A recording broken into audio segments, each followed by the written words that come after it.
कल बड़ा मुद्दा में हमने चर्चा की थी कि क्या इस आपदा काल में शिक्षा जैसे मूल अधिकार को लेकर हर बच्चे को शिक्षा मिल रही है, यानी अमीर गरीब हर बच्चे को पढ़ाई करा पाने में हम सक्षम हो रहे हैं क्या? क्या कुछ ऐसे क्रांतिकारी कदम उठाए गए हैं जिससे हमारे देश का गरीब से गरीब बच्चा भी ठीक तरीके से पढ़ाई कर पाए? यह भी बात हुई कि क्या ऑनलाइन शिक्षा ही एकमात्र ऐसा विकल्प है हमारे पास कि उसी के तरीके से हम बच्चों को पढ़ाएं? क्या इसके अलावा हमारे पास और कोई रास्ता नहीं है? क्योंकि स्कूल तो अभी बंद हैं और बंद होने के चलते स्कूलों के बच्चे सिर्फ ऑनलाइन पढ़ाई कर पा रहे हैं। उसके अलावा क्या कोई रास्ता नहीं हो सकता जो कि छोटे बच्चों के लिए उबाऊ है, बोझिल है? और बड़ी बात यह है कि लगभग 30 से 35% बच्चों तक ही ऑनलाइन पढ़ाई ठीक ठाक तरीके से पहुंच पा रही है। हमारा सवाल यह भी था कि ज्यादातर स्कूलों का फोकस सिलेबस को पूरा करवाने का रहता है। हम देखते हैं कि जब भी बच्चों की क्लासेस लगती है तो उसमें 40 से 45 मिनट बच्चों को पढ़ाया जाता है, तो यह बात निकलकर सामने आती है कि क्लास टीचर का सबसे ज्यादा फोकस यह होता है कि जो चैप्टर उसने पढ़ाना है वो पूरा करवाए, बच्चों को होमवर्क दे। उसके अलावा ज्यादातर स्कूलों में ऐसी कोई गतिविधि नजर नहीं आती है जिससे बच्चा ऑनलाइन पढ़ाई से ऊब न जाए, उससे उबाऊ, उस उदासी भरे माहौल से बाहर निकले, ऐसा नजर बहुत कम आता है। और इसके साथ साथ बच्चों को 6 से 7 घंटे मोबाइल लैपटॉप पर बिताने पड़ते हैं, जिसका बच्चों के मन मस्तिष्क पर बुरा असर पड़ रहा है। केवल इतना ही नहीं, इसके दूरगामी परिणामों का जहां तक सवाल है, यह भी सवाल आया, वो और भी ज्यादा घातक हो सकते हैं। क्या हम सिर्फ यही तक सीमित हो गए हैं कि जब तक कोरोना रहेगा तब तक स्कूलों को बंद रखने के सिवा, ऑनलाइन पढ़ाई के सिवा हमारे पास कोई दूसरा रास्ता नहीं है? बच्चों को सामान्य तरीके से क्लास के रूप में पढ़ाया जा सके, ऐसा कोई रास्ता नहीं है क्या स्कूलों के अलावा? हमारी सरकारें, राजनीतिक पार्टियां बहुत जोर देती हैं वर्चुअल रैलियां करने में, मीटिंग करने में, उसके लिए कार्यकर्ताओं की पूरी फौज को लगा दिया जाता है। उतना जोर अंतिम बच्चे तक शिक्षा की रोशनी फैलाने के लिए किया जाता है क्या?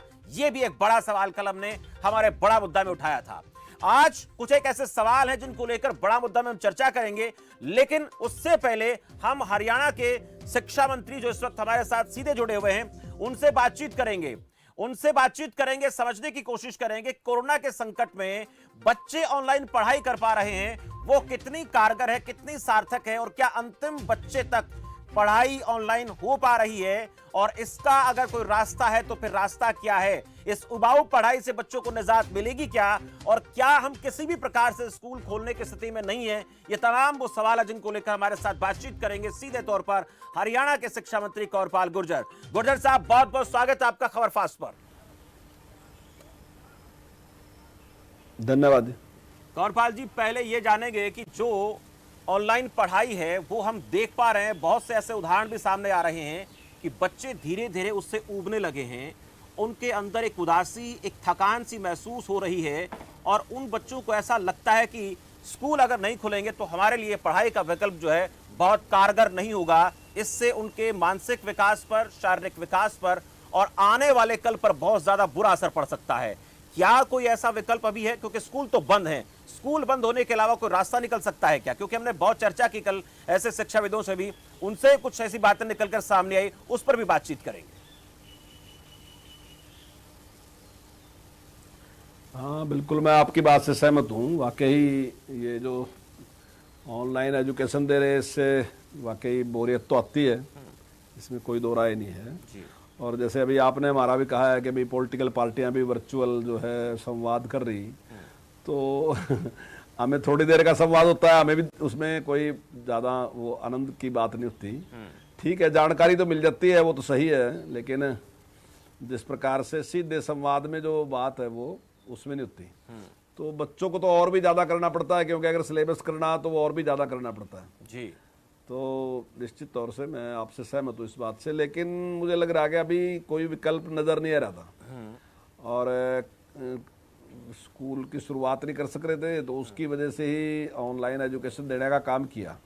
लेकिन अब साथ साथ जैसे स्वयं प्रभा में, एजुसेट में हमने 4 चैनल हमारे एजुसेट के थे और एजू हरियाणा के थे 4 चैनल तो हमारे, और स्वयं प्रभा के 13 चैनल थे। तो टीवी पे भी हमारा ये जारी रहा है। तो मैं समझता हूँ कि मोबाइल की बजाय और टैबलेट की बजाय अगर हम उस पर देखते हैं तो वो थोड़ा फिर भी सरल भी है और अच्छा भी है, तो बच्चों को थोड़ा उसकी बजाय अच्छा लगता है।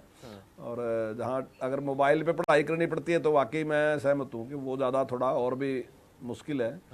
लेकिन ये मजबूरी की चीज़ है, मतलब कोई ये नहीं है कि मैंने खुशी में इसको अपना रखा है, तो एक इस समय की मजबूरी है। लेकिन मुझे यकीन है कि जल्दी ही सारी स्थिति सामान्य होगी। कोरोना के पेशेंट जिस प्रकार से घट रहे हैं, तो मुझे उम्मीद है कि जल्दी स्थिति सामान्य होगी और जिस प्रकार से पहले स्कूल चलते थे उसी प्रकार से स्कूल दोबारा से भी गुरजर साहब, ये तो हम सिर्फ उम्मीद कर सकते हैं कि पहले जैसे स्कूल चल रहे थे वैसे स्कूल चलेंगे और बच्चे स्कूल में आएंगे तो पढ़ेंगे। लेकिन अभी इस बात को लेकर ना तो वैश्विक स्तर पर कोई आश्वस्त है कि ऐसा होगा कि कोरोना खत्म हो जाएगा, हालात सामान्य हो जाएंगे। कल हमने जब बातचीत की कुछ शिक्षाविदों से, उनका हमने इस मसले को लेकर उठाया कि ये चीज़ें अभी क्लियर तौर पर नहीं कहा जा सकता कि कब खत्म होगा। तो एक चर्चा निकलकर सामने है कि क्या गाँव में, हमारे दूर दराज के इलाकों में, देखिए शहरी क्षेत्रों में बच्चों को नेट की सुविधा भी है, मोबाइल भी है, कई तरह की फैसिलिटी हैं, लेकिन ग्रामीण अंचल में, दूर दराज के इलाकों में ना तो इंटरनेट है, ना ही लाइट का ऐसा इंतजाम है, और हर घर में टीवी हो, रेडियो हो, ये भी कोई ज़रूरी नहीं है। उन जगहों पर कुछ ऐसे स्वयंसेवी संस्थाओं को सामने लाया जा सकता है क्या? गांव में कुछ ऐसे ग्रुप्स बनाए जा सकते हैं क्या, पढ़े लिखे बच्चों के, युवाओं के, जो 10-10, 12 के ग्रुप में बच्चों को पढ़ाएं और उन बच्चों को वो काम करवाया जाए जो उनकी क्लास के लिहाज से है? तो क्या ये विकल्प हो सकता है? इसके लिए हम तैयारी कर सकते हैं क्या? ये कितना आसान है, कितना मुश्किल है? देखिए, वैसे हरियाणा में इस प्रकार की प्रॉब्लम तो नहीं है, लगभग इंटरनेट भी हरियाणा में है, मैक्सिमम सभी जगह है, और लाइट की भी कोई बहुत प्रॉब्लम नहीं है, क्योंकि 5000 से 5200 से ज़्यादा गांव ऐसे हैं जहां हमारी 24 घंटे लाइट है। तो इस प्रकार की प्रॉब्लम तो नहीं है, लेकिन फिर भी मैं ये नहीं कहता कि वाकई कहीं ना कहीं तो प्रॉब्लम होती है। और जो आपका सुझाव है कि 10-12 बच्चों को एकत्रित करके, लेकिन व्हाट्सएप के द्वारा हम वहाँ प्रयास कर रहे हैं, तो वहाँ भी और टीचर को भी। लेकिन ये भी आपका सुझाव अच्छा है, जो भी अभी आपने कहा कि 10-12 बच्चों को जिस प्रकार से आप कह रहे। लेकिन अभी तक जिस प्रकार का एक माहौल बना हुआ था कि कहीं भी बच्चों को इकट्ठा नहीं करना, पढ़ाना नहीं, मतलब इकट्ठा नहीं करना, पढ़ाने की तो मैं बात नहीं कहूँगा, इकट्ठा नहीं करना कहीं भी, और वो एक कहीं एक नई समस्या ना खड़ी हो। अब जब बचपन में हम स्कूल में पढ़ते थे, लेकिन जैसी जैसी परिस्थितियां हैं, तो हम सरकारी स्कूलों में बचपन में पढ़ते थे तो टीचर किसी पेड़ के नीचे बैठाकर, हालांकि वो व्यवस्थाएं आज हैं वैसी पहले नहीं थी, पेड़ के नीचे बैठ जाते थे, 10-12 ग्रुप के बच्चों को अलग अलग करके बैठा देते थे।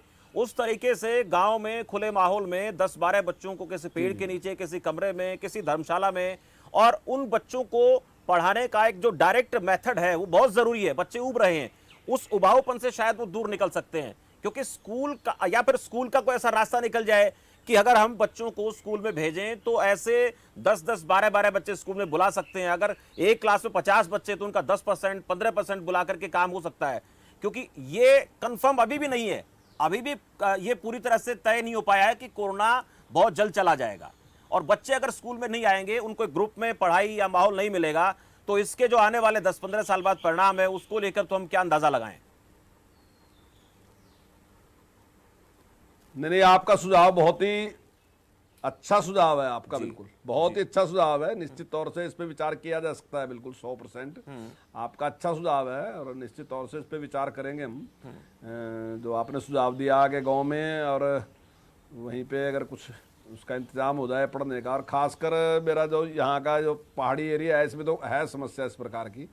अच्छा सुझाव है आपका ये, क्योंकि जब कोई मुश्किल समय आता है ना, जो उसमें से कई फिर विकल्प निकल के आते हैं। जैसे आपका भी सुझाव है, अच्छा सुझाव है, और भी इसी प्रकार के सुझाव आएंगे, क्योंकि अभी तक जिस प्रकार से समस्या हल नहीं रही, तो निश्चित तौर से आपकी इस बात पे विचार करेंगे जरूर। सही है आपका सुझाव भी, और ये किया जा सकता है, बिल्कुल सही बात है आपकी जी। एक और देखते हैं कि सिलेबस को लेकर बात सामने आती है। गुर्जर साहब, एक सिलेबस को लेकर बहुत बड़ी परेशानी हम देख पा रहे हैं कि दिन में 5 से 6 क्लास बच्चे पढ़ते हैं, 40 से 45 मिनट की बच्चे की क्लास होती है, और स्कूल का सबसे ज़्यादा फोकस जो रहता है वो इसी बात पर रहता है कि बच्चे का सिलेबस ना छूट जाए, आगे जब एग्जाम हो तो बच्चा पेपर दे।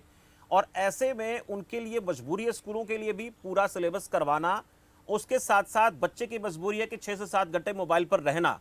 क्या इसके लिए कोई ऐसा रास्ता निकाला जाए कि हो सकता है कि ये साल भी ऐसा निकल जाए, हम ऐसा ना सोचें, लेकिन फिर भी इस बात से इनकार नहीं किया जा सकता। बच्चों को ऐसी ऐसी चीजें पढ़ाई जाए। अगर बच्चा 6 क्लास में है और ये जो बातें मेरे सामने आ रही, मैं वो बता रहा हूं जो कल चर्चा में आई थी कि 6 क्लास में कोई बच्चा है, उसको उतना ही सिलेबस पहले करवा दिया जाए जितना 7th पर बेस डाला कि 6th जो है वो पूरी की पूरी 7th के लिए बड़ी असरदार होती है, कारगर होती है। लेकिन फिर भी उतने महत्वपूर्ण चैप्टर करवा दिए जाएं हर सब्जेक्ट से जिनमें बहुत ज्यादा फोकस 7वीं में रहने वाला है, वो करवा दिए जाएं, क्लासेस कम हो जाएं, छोटे समय के लिए हो जाए। ये रास्ता निकल सकता है क्या? क्योंकि मैं वही बातें कर रहा हूं जो कल हमारे इस खास कार्यक्रम के दौरान सामने आई थी। नहीं नहीं, आज का तो आपका कार्यक्रम बहुत ही अच्छा है और आपके बहुत अच्छे अच्छे सुझाव आप जी आप हमें दे, जो भी आपने डिस्कशन की, आपके सुझाव अच्छे हैं। असल में क्या है कि ट्रेंड इस प्रकार का है, जिस प्रकार से कोई चीज चल रही ना जी, तो स्टार्टिंग में तो उसी प्रकार से चलती है। अब जैसे पहले जिस प्रकार से शिक्षा दी जा रही थी, तो जब वो समस्या सामने आई तो फिर ऑनलाइन भी उसको ही शुरू करके रखा सारा का सारा अभी तक। तो निश्चित तौर से आपके जो सुझाव हैं और भी शिक्षाविद जो हैं वो सुझाव देंगे। अगर स्थिति सामान्य होती तो निश्चित तौर से इसमें परिवर्तन करना पड़ेगा। बिल्कुल मैं आपकी बात से सहमत हूँ। निश्चित तौर से जो है बच्चों के ऊपर इसका अच्छा प्रभाव नहीं है और निश्चित तौर से उनके विकास में फर्क पड़ता है इससे। लेकिन अभी तक इस प्रकार का रहा कि हमें यही रहा कि हमारा भी टारगेट यही रहा कि अभी थोड़ा टाइम है, ये अब सिलेबस करा लो तो वो काम हम समझते हैं कि हमने अपनी जिम्मेदारी पूरी कर ली, या जो स्कूल के लोग हैं वो भी समझते हैं कि हमने अपनी जिम्मेदारी पूरी कर ली। तो इस प्रकार का रहा है। लेकिन जिस प्रकार से लंबे टाइम तक ये चल गया तो निश्चित तौर से इसको इस तरीके से हम नहीं, तो इसमें निश्चित तौर से बहुत से बदलाव हमें लेके आने पड़ेंगे। अगर अभी कोई ऐसी तैयारी ऐसी चल रही हो गुजर साहब, सुधार करने पड़ेंगे और आपके सुझाव अच्छे हैं। मैं कोई ऐसी अभी तैयारी चल रही हो, क्योंकि ये बहुत कठिन दौर है, हम समझते हैं और सब लोग समझते हैं कि ऐसे कठिन दौर से बाहर निकलने में, ऐसी महामारी में कई साल भी कई बार लग जाते हैं। तो हमारा जो देश का भविष्य है वो मानसिक प्रताड़ना का शिकार ना हो और टीचर्स को भी, स्कूलों को भी कहीं ना कहीं इस प्रकार से मोटिवेट किया जाए कि बच्चों को जो पढ़ाएं वो इस तरीके से पढ़ाया जाए कि बच्चों को बोरियत न महसूस हो। लगातार 45 मिनट की क्लास आती है, उसके बाद फिर नेक्स्ट क्लास आ जाती है। ये तो बहुत पहले कर लेना चाहिए हमें, मुझे लगता है, क्योंकि ऐसा नहीं हुआ तो फिर हमारे देश के जो भविष्य है उनके ऊपर क्या गुजरेगी। छोटे छोटे नौनियालों की बात करूंगा तो बहुत ज्यादा कई बार परेशानी होती है जब ऐसे बच्चों की शिकायतें सामने आती हैं। जी जी जी जी, नहीं नहीं, बिल्कुल सही बात आपकी, मैं आपसे सहमत हूँ इस बात से। लेकिन अभी तक का जो हमारा व्यवहार रहा, जो हमारा जो ट्रेंड रहा, वो अभी तक का यही रहा कि ये थोड़े टाइम तक के लिए है और अभी इसको हम जिस प्रकार से जो पद्धति मारी थी उसी को हम चला के और हमने ऑनलाइन देने का प्रयास अभी तक करते रहे हम। और निश्चित तौर से जो आपके सुझाव हैं निश्चित तौर से इस पर हम गौर करेंगे और मैं आपका इसके लिए धन्यवाद करता हूं। और जहां भी आपने चर्चा की और हमें ये सुझाव दिया जी, या आपने मेरे से प्रश्न पूछे, प्रश्न के द्वारा भी आपका सुझाव ही आया जी, तो अच्छा है आपका। निश्चित तौर से हमें इसमें कोई परिवर्तन करने की जरूरत है, मैं आपसे सहमत हूँ। एक और अहम बात मैं साझा करूंगा आपके साथ कि जो बच्चे पिछले साल जिनको एडमिशन लेना था या जो बच्चे स्कूल में आने थे उनका एक साल, क्योंकि अगर मान लो 4 साल का बच्चा, 5 साल का बच्चा स्कूल में पढ़ना शुरू करता है, नर्सरी केजी में जब वो आता है तो उसका वक्त चला गया और इस साल भी लगता नहीं कि वो बच्चे स्कूल में दाखिल होंगे कि नहीं होंगे। इसको लेकर के अभी हम पूरी तरह से आश्वस्त नहीं हो सकते। उन बच्चों के ऊपर जो है ऑनलाइन पढ़ाई कारगर नहीं है, उन बच्चों के ऊपर हम जो घर में पढ़ाते हैं वो भी कारगर नहीं, क्योंकि स्कूल में जो बच्चा खेल खेल में सीखता है उसका तो कोई सानी है नहीं। ये भी एक बड़ी समस्या है और उन अभिभावकों के सामने आ रही है जो 2 साल से जो है कम से कम बच्चों के एडमिशन का इंतजार कर रहे हैं। नहीं देखिए, एडमिशन तो सभी बच्चों के हो रहे हैं जी, एडमिशन तो सभी बच्चों के हो ही रहे हैं और पास भी उनको इसी प्रकार से किया भी गया और ऑनलाइन एजुकेशन दी भी गई है उनको। मैक्सिमम को तो दी गई है, बहुत कम बच्चे ऐसे हैं जिनको किसी प्रकार से नहीं मिली, जैसा आपने कहा कि इंटरनेट की समस्या है या बिजली की समस्या है, पर लेकिन ये संख्या बहुत कम है। और आज हरियाणा में ऐसा कहीं है नहीं कि जहाँ ना टीवी हो ना कोई इस प्रकार से कोई भी व्यवस्था ना हो। तो लगभग या मोबाइल है या टीवी है या किसी के पास अच्छे साधन भी हैं, चाहे लैपटॉप भी है, दूसरी चीजें भी हैं। तो मैक्सिमम बच्चों को तो एजुकेशन मिली है। लेकिन इस बात से मैं बिल्कुल सहमत हूँ आपकी कि जो हमारा तरीका है वो ज्यादा देर चलाया जाने वाला तरीका नहीं है, उसमें सुधार की निश्चित तौर से जरूरत है। अभी तक हम उसके ही भरोसे रहे कि कोरोना समाप्त हो जाएगा और अभी तक तो हम इतना कर लें और उसके बाद स्थिति ठीक होगी। तो लेकिन अगर ये लंबा खिंचता है तो निश्चित तौर से जो सुझाव आपने दिए तो हम इस पर विचार करेंगे। एक और छोटा सा सवाल, रोटी कपड़ा मकान जैसी बेसिक चीजें हैं, उसमें एक रिपोर्ट में पढ़ रहा था, उसमें भारत जैसे बहुत सारे देश हैं जो इन बातों से जूझ रहे हैं। मैं पूरे देश की ओवरऑल बात करूंगा और हमारे देश के जैसे और भी बहुत सारे देश हैं, वहाँ पर ऑनलाइन पढ़ाई और ऐसे हालात में ये इसकी संभावनाएं बहुत कम नज़र आती हैं और 30 से 35% पूरे देश की बात कर रहा हूँ, इतने ही बच्चों को ठीक ठाक पढ़ाई मिल पा रही है। ये एक बहुत बड़ी चुनौती है और आपने कहा कि हमें नए विकल्प तलाशने होंगे, नए तरीके निकालने होंगे, क्योंकि ये महामारी आज है, हो सकता है कि इस प्रकार की और कई ऐसी, क्योंकि इस वक्त जो दुनिया है वो एक ऐसे दौर से गुजर रही है, आने वाले दिनों में पता नहीं क्या होगा, लेकिन पढ़ाई जैसी बुनियादी चीज को हम इनकार नहीं कर सकते, नकार नहीं सकते।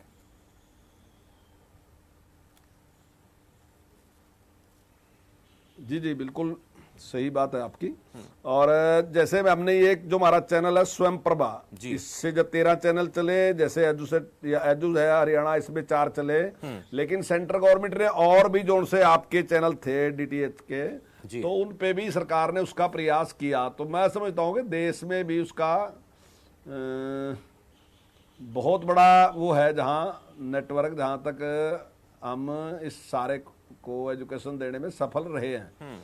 लेकिन फिर भी ऐसा तो है, मैं मानता हूँ इस बात को, कि कुछ जगह ऐसी भी हैं जहाँ ना इंटरनेट है ना टीवी है, और कुछ ऐसी भी जगह हैं बिल्कुल ऐसी भी कि जहाँ इस प्रकार की समस्याएं होंगी, लेकिन वो बहुत ही कम है, मेरे ख्याल से बहुत कम है ऐसी जगह जहाँ भी इस प्रकार की स्थिति हो, कोई भी चीज ना हो।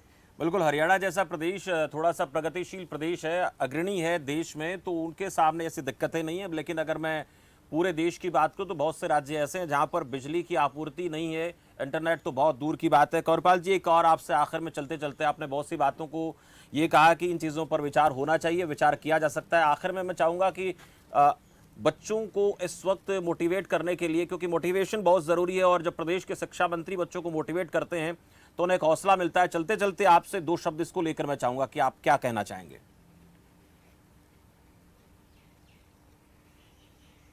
देखिए, मैं आपके चैनल के माध्यम से यही कहना चाहूँगा कि इसमें कोई घबराने की जरूरत नहीं, जो नियम है उनका पालन करना चाहिए, बच्चों को भी और बड़ों को भी। और माँ बाप की भी जिम्मेदारी है कि वो बच्चों का हौसला भी बढ़ाएं और जो भी उनकी मदद कर सकते हैं। अब जहाँ पर पढ़े लिखे अभिभावक हैं वहाँ तो कोई समस्या नहीं है, वहाँ तो उन्होंने काफ़ी अच्छे तरीके से उसको सारी चीज को संभाल लिया है। लेकिन खासकर जहां हमारे गरीब लोग हैं और जो हर दृष्टि से पिछड़े हैं, चाहे एजुकेशन है उसकी दृष्टि से भी, चाहे आर्थिक है उससे भी, वहाँ एक बड़ी समस्या है। तो ऐसे में मैं अपने सभी लोगों से यही निवेदन करूंगा कि वो लोग भी उनका सहयोग करें जो पढ़े लिखे लोग हैं वहाँ। जैसा आपने सुझाव दिया, आपका बहुत अच्छा सुझाव है, तो इसमें अगर हम सब मिलके करेंगे तो निश्चित तौर से मैंने बात राजनीति को लेकर की थी के टाइम में, मैं समझता हूँ राजनीति को लेकर मैंने बात की थी। हम कार्यकर्ताओं को तो फीडबैक ऐसा दे देते हैं कि घर घर तक कार्यकर्ता पहुंच जाते हैं, और आपकी पार्टी में तो सबसे ज्यादा कार्यकर्ताओं में बहुत से लोग पढ़े लिखे भी होंगे, अच्छे वेल एजुकेटेड लोग भी होंगे। तो मैं ये भी चाहूंगा कि आपसे कि आप उनको भी आह्वान करें कि वो भी जो है ऐसी जगहों पर जाएं जहां वोट लेने के लिए जाते हैं और गरीब आदमी होता है, वहां शिक्षा नहीं पहुंच पाती, उन तक वो पहुंचे। ये एक जिम्मेदारी है, सामाजिक जिम्मेदारी है, और हर कोई इसको समझे। हाँ, नहीं, मैं आपके चैनल के माध्यम से यही निवेदन करता हूँ सबसे, जो पढ़े लिखे लोग हैं, कि वो इसमें सहयोग करें। हम सारा दिन जो है अपनी देशभक्ति की बात भी करते हैं और हमारा मन भी होता है देशभक्ति के लिए, पर लेकिन देशभक्ति का मतलब केवल कोई बॉर्डर पे जाके देशभक्ति नहीं है। देशभक्ति ये है कि जब भी देश के सामने मुश्किल हो तो हम उस मुश्किल को हल करने में हमारा कितना आगे योगदान है जी। तो अगर हम सब मिलके करेंगे तो मैं समझता हूँ कि बहुत बड़ा काम नहीं है ये। अगर थोड़ा थोड़ा भी टाइम लगाएंगे तो हम इसको संभाल सकते हैं। और आपके जो सुझाव हैं, मैं उसके लिए आपका आभार व्यक्त करता हूँ, धन्यवाद करता हूँ। निश्चित तौर से आपने एक नया आइडिया दिया है आज मुझे, और मैं इस पे तुरंत विचार करूंगा। आज ही आपका जो आइडिया आपने मुझे दिया है इस पे विचार करूंगा। जी, बहुत बहुत शुक्रिया कंवरपाल जी, हमारे साथ इस खास कार्यक्रम में आप जुड़े, बड़ा मुद्दा में, और आपने उन तमाम सवालों के जवाब दिए जो कल हमारी चर्चा में सामने आए थे। और उन सवालों को लेकर हमारे हरियाणा प्रदेश के शिक्षा मंत्री का ये कहना था कि आप लोगों ने जो सुझाव आज हमें दिए हैं उन पर जरूर बातचीत होगी, विचार किया जाएगा। और बच्चों की पढ़ाई बाधित ना हो, क्योंकि स्कूल कब खुलेंगे इसके बारे में कोई कल्पना नहीं की जा सकती और जब तक स्कूल खुलेंगे तब तक हो सकता है बहुत देर हो जाए। और बच्चों के ऊपर ऑनलाइन पढ़ाई का जो इस वक्त बोझ है उससे बच्चे उदास हैं, बच्चों को मानसिक यंत्रणाएं हो रही हैं, पीड़ित है बच्चे, और उसको खत्म करने के लिए क्या कोई रास्ता निकाला जा सकता है? 10, 5, 15 के ग्रुप में पढ़े लिखे समाज के युवाओं को आगे लाया जा सकता है क्या? राजनीतिक पार्टियां जिस तरीके से अपने कार्यक्रम आयोजित करती हैं, अपने कार्यकर्ताओं को जुटाते हैं, वैसे ही वो लोग अलग अलग दिशाओं से आकर के अपने अपने इलाकों में जिम्मेदारी को उठा सकते हैं क्या? क्योंकि देश का भविष्य, उसको उज्जवल बनाना, उनको पढ़ाना, यह भी किसी देशभक्ति से कम नहीं है। और इसको लेकर कौरपाल गुर्जर जी का यह कहना था कि वाकई में बड़े अच्छे सुझाव आप लोगों ने हमें दिए हैं, इन पर विचार करेंगे और आने वाले दिनों में जो समस्याएं हो रही हैं बच्चों को, उनको कम करने में ये सुझाव कारगर साबित हो सकते हैं। बड़ा मुद्दा में लगातार चर्चा जारी है। हमारे साथ एक खास पैनल जुड़ेगा, उस पैनल से भी शिक्षा मंत्री की तरफ से जो कहा गया उन बातों को लेकर बात करेंगे। कल जो बड़ा मुद्दा में हमारे सामने सुझाव सामने आए उसको लेकर भी बात करेंगे, लेकिन उससे पहले वक्त एक छोटे से ब्रेक का हो चला है।